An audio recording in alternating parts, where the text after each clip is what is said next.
안녕하세요, 일렉트로캠입니다. 오늘도 테슬라 이야기를 해볼까 합니다. 테슬라 모델 Y가 가격을 또 올렸습니다. 그러니까 모델 3는 이제 스테빌라이즈 된 것 같은데 Y는 또 올린 겁니다. 그러니까 제가 재탕한 게 아니라 이 기사가 6월 25일입니다. 그러니까 또 올렸습니다. 대단한데요. 워낙 수요가 넘쳐나니까요. 그러니까 500불씩 한번 올 때마다 이게 반복되는 패턴이라고 해야 될까요? 이제 500불씩 올렸는데 이제는 시작가가 53,000불에 이제 육박합니다. 이제 53,000불 같은 52,990불이죠. 제가 이 롱레인지를 50,000불이 좀 안 돼서, 그러니까 스타팅 가격, 베이스 가격은요. 제가 FSD를 넣어서 결국 이제 세금하고 이래저래 해서 텍스 크레딧이 없으니까 60,000불 넘게 주고 샀는데 이제 53,000불에 육박해서 사야 됩니다. 진짜 인기를 실감할 수 있고요. 저도 이거 똑같이 테슬라 홈페이지 가서 확인했는데 이번 분기에 아예 받을 수가 없습니다. 그러니까 모델 Y의 인기가 굉장하고요. 그러다 보니까 지금 이게 유럽에 수출을 못합니다.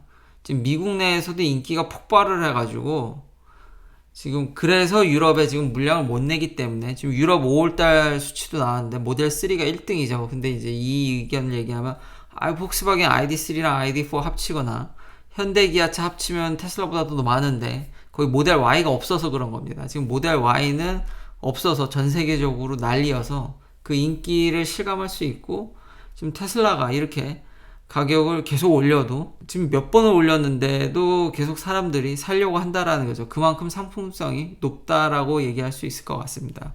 물론 인플레이션이나 원가 상승으로 인해서 가격을 올리지만 여전히 사람들은 모델 Y를 굉장히 많이 원한다라는 걸 이 테슬라의 가격을 올리는 자신감으로부터 알 수 있고요. 또 하나 재미난 이 테슬라 모델 3와 모델 Y 얘기로는 이게 아메리칸 메이드 인덱스라고 해서 미국 내에서 얼만큼 이게 만들어졌냐라는 거죠. 이거 판매량하고 아무 관련이 없고요. 그러니까 차를 미국에서 사보면 그 윈도우 스티커에 뭐라고 써있냐면 조립하고 부품 해가지고 미국 몇 퍼센트, 독일 몇 퍼센트, 일본 몇 퍼센트, 한국 몇 퍼센트에서 각 국가별로 그 퍼센테이지를 산정해가지고 윈도우 스티커에 적어 놓습니다.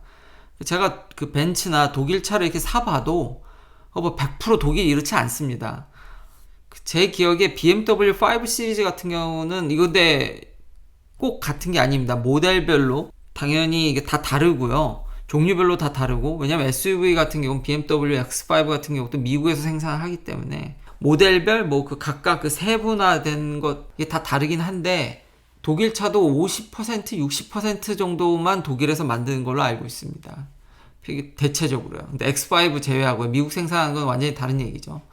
그런데 이 인덱스를 봤을 때 1등이 이번에 2021년에 테슬라 모델 3라는 거죠. 3등이 테슬라 모델 Y고 2등은 포드 머스탱이었습니다. 그러니까 가장 많은 미국산 부품과 미국에서 조립되면서, 그러니까 미국의 포션이 가장 많은 걸로 1등이 모델 3고 이 3등이 모델 Y인 게 일부 부품을 해외에 조달한다고 볼 수 있겠죠. 왜냐하면 둘 다 같은 공장에서 만드는데 랭킹이 좀 떨어진다는 얘기는 부품 일부를 해외에서 가져온다라는 얘기겠죠. 그리고 별 차이가 없을 것으로 보기 때문에 부품 대부분을 공유하기 때문에 일부 부품만 아마 해외에서 가져오기 때문에 이 랭킹이 내려간 것 같고, 머스탱은 정말 미국산 차라는 걸 여기서 다시금 알 수 있는 대목이고요. 근데 잘 보시면은 이게 4위 집 이것도 미국 브랜드고, 5위도 쉐비, 미국에선 쉐비 이제 콜벳 이것도 미국산이에요. 근데 6위가 혼다고, 7위도 혼다고, 8위도 혼다고, 9위도 혼다고, 10위는 토요타입니다. 이거 다 일본 브랜드입니다. 그러니까 여기서 미국 사람들의 마인드를 좀 읽을 수 있는데요. 미국 사람들은 이거를 사실 일본 브랜드지만 그냥 재패니스 카라고는 얘기는 하는데, 그러니까 실제 받아들이는 체감상은 그렇게 생각하지 않습니다. 이게 탑20 랭킹인데요. 이거 되게 많이 일본산 브랜드가 굉장히 많은 걸 볼 수 있습니다. 이거 렉서스도 있고, 토요타 아발론도 있고, 혼다 어코드도 있고요. 그러니까 미국 사람들은 브랜드에 크게 그렇게 이런 면에서는 또 영향을 안 받는 게, 결국 자국에서 생산해서 고용을 창출하면은 사실상 그걸 미국 차로 인식한다라는 거죠. 굉장히 다 많이 팔리는 차들인데, 미국에서 스테디셀러들인데 이걸 거의 사실상 일본 브랜드지만 미국 차로 인식하고 있다라는 점이 여기서 다시 한번 재확인되는 모습이었습니다. 여기 좀 잘 안 보이시면 이렇게 정리된 표도 있습니다. 브랜드가 도대체 몇 개나, 이게 AMI, 그러니까 이 아메리칸 메이드 인덱스에 들어가 있냐 보면 1등이 혼다입니다. 무려 10개의 모델이. 이게 일본 회사인지 미국 회사인지. 그러니까 미국은 그런 거 따지지 않는다라는 거죠. 어차피 브랜드는 일본 거지만 여기다 공장 짓고 여기서 생산하면 그게 미국 차라는 거죠. 왜냐면 고용 창출하고 여기에 많은 이익을 미국에 주고 있으니까.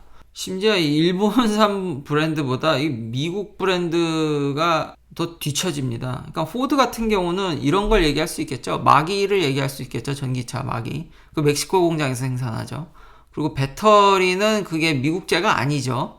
그러니까 그 브랜드만 미국이지, 그거 아마 AMI 지수를 아마 보면은 그거 아마 뭐 멕시코나 어디 뭐 한국이 나올 수도 있는 거고요. 그 제가 자세히는 보지는 않았지만 확실히 미국산 차라고 얘기하기는 어렵다라고 단정 줄 수는 있겠죠. 제일 중요한 배터리랑 제조가 해외에서 되니까요. 그러니까 미국 브랜드라고 해서 다 미국 차가 아닌 거죠.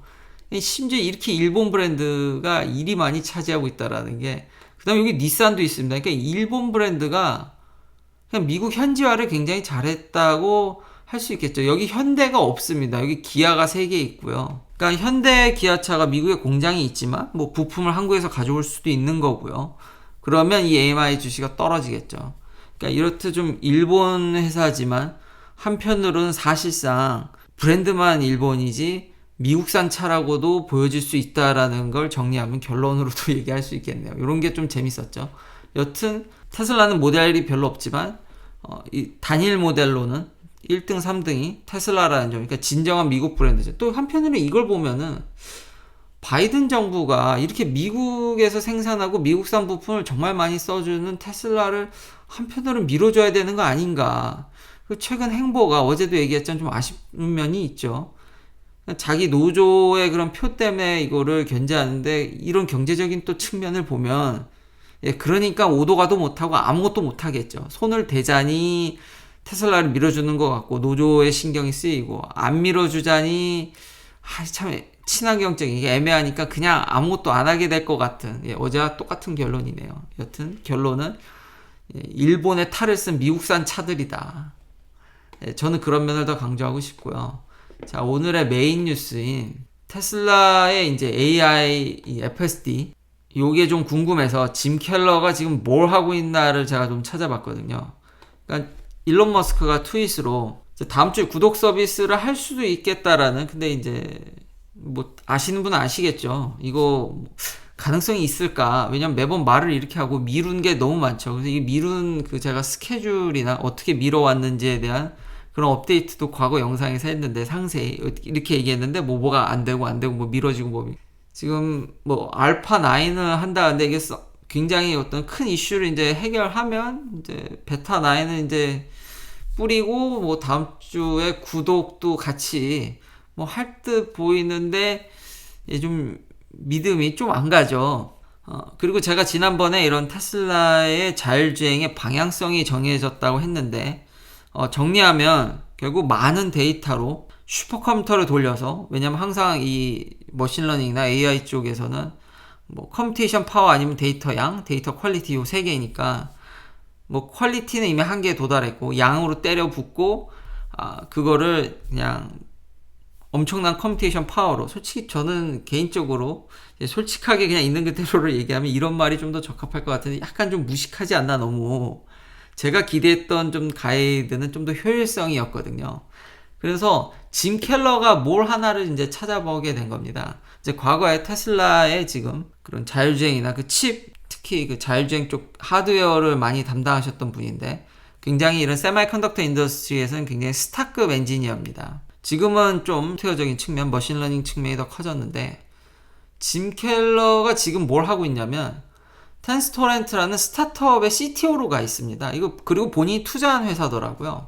근데 이 최근에 인터뷰한 내용이 나왔는데 거기 테슬라가 좀 언급이 됩니다. 그러니까 원래 이분이 AMD에서는 스타였고 AMD에서 정말 엄청난 족적을 남기셨고 테슬라에 있을 때 약간 불만족스러우셨던 것 같습니다.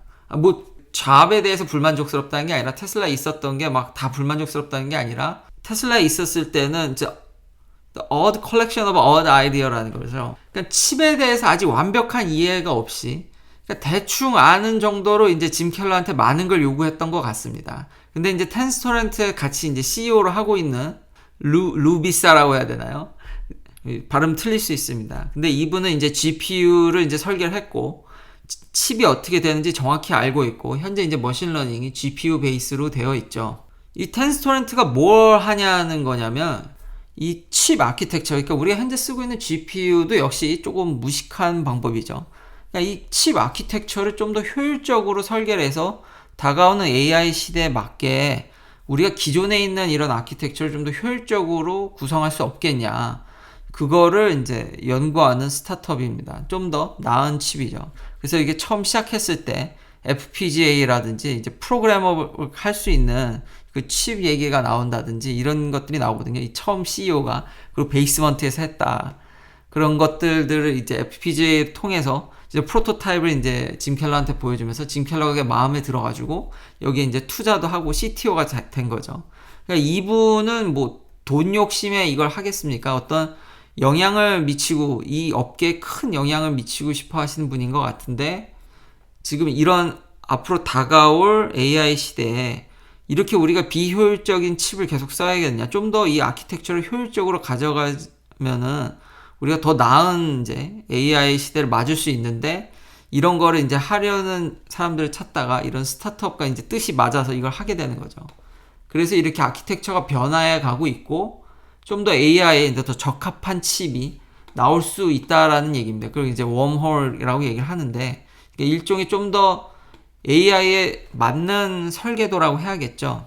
뭐 여러 가지 미래지향적 AI 칩들이 있는데 당장 가시권으로 이제 쓸 수 있는 것들 중에서 우리가 알고 있는 여러 가지 기존 기술들을 이용했을 때도 설계를 이렇게 바꾸면은 좀 더 효율적으로 더 많은 성능을 낼 수 있다.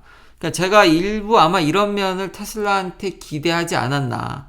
그냥 칩의 아키텍처는 바꾸지 않고 그냥 결국 엄청나게 데이터가 전 세계적으로 어떤 기업과 비교해도 많으니까 그걸 이제 때려 부어서 그냥 무식하게 더 빠른 슈퍼컴퓨터를 그걸 돌려서 지금 해결을 하려고 하는데 이런 것도 같이 갔으면 좀 더 어땠을까? 물론 테슬라는 칩을 설계할 능력이 있지만 왠지 이런 부분들의 설명이 좀 많이 요즘 부족해 보이거든요. 그러니까 좀 더 데이터의 퀄리티라든지 데이터 쪽에만 치중된 것 같아서 물론 안드레 카파시가 그쪽에 강점이 있긴 하지만 좀 진 켈러를 추적하다 보니까 요런 부분도 앞으로 다가올 AI 시대에 맞춰서 지금 현재 우리가 쓰고 있는 GPU는 그냥 단순 작업 반복이지 좀 더 최적화가 필요합니다. 근데 이런 칩들이 뒷받침되면은 좀 더 완성도가 올라가지 않을까, 좀 더 효율적으로. 왜냐면 슈퍼컴퓨터를 돌린다고 해서 그게 된다는 지금 보장은 없거든요. 그러니까 방향성은 확실하고 그렇게 해서 결과가 좀 나와주면 좋겠는데 이런 것까지 좀 더해주면은 더 성공 확률이 높아지지 않을까라는 이제 생각이 들어서 과거에 이제 짐 켈러를 이렇게 추적하게 되다 보니까 이런 것까지 좀 조사하게 되었습니다. 여튼 이번에는 좀 미뤄지지 말고 좀 FSD 베타도 나오고 기왕이면 저도 좀 받으면 좋겠고 뭐 구독 서비스도 나오면 좋겠죠. 좀 더 테슬라의 이득이 될 테니까 아무쪼록 다음 주에 좀 더 좋은 소식을 한번 기대해 보도록 하겠습니다. 긴 영상 시청해 주셔서 감사합니다. 내일도 테슬라 관련 이야기들로 찾아뵙겠습니다.